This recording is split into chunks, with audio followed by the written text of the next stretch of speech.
I'm Cristen Conger, and I'm a workaholic. To be perfectly honest, I made this video about workaholism, as it's called, for selfish purposes. I had a feeling that I have workaholic tendencies. Last summer, for instance, I went to the beach and it took me about 3 full days just to start relaxing and not feeling guilty and uncomfortable not working all the time. I've also noticed that workaholic has become not only the name of a hilarious sitcom starring a few guys who don't really work all that much, as well as this kind of bizarre gold standard of dedication in today's workplace. In other words, being considered a model employee because you want to work not just 40 hours, but 50 or 60 or heck, even 80, because why stop at 60? What I wanted to know is whether workaholism is a bona fide addiction or whether it's more of just a vapid 21st century shorthand for I'm really invested in my career. Cheers.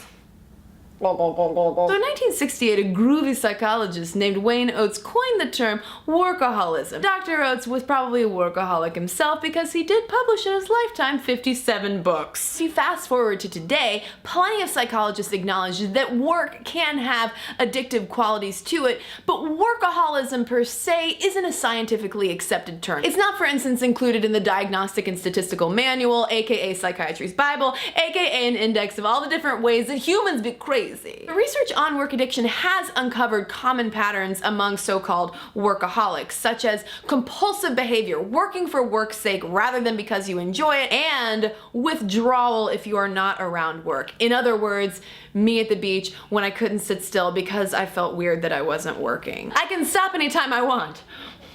And that kind of compulsive obsessive relationship to one's work does mirror similar patterns of other kinds of addictions that we more commonly think of, such as alcoholism or drug addiction. Where might this behavior come from? Disconcertingly for me, some psychologists think that it roots back to family dysfunction during childhood. Speaking of childhood, little kids can be workaholics too, as evidenced by, well, again, me, who was a little bit of an Alex Dunphy from Modern Family when I was a kid. But I can at least take some small comfort in knowing that I'm certainly not alone in these kinds of workaholic habits that I have. By some estimates, around 10% of the adult American population, at least, qualifies as workaholic. At this point, you might be wondering, Cristen, what's so wrong with your workaholism? It just means that you make a bunch of videos all the time and are like a good employee, right? Yes, I am a fantastic employee. Thanks for asking. But just like other addictions like alcoholism or drug addiction or even like sex addiction,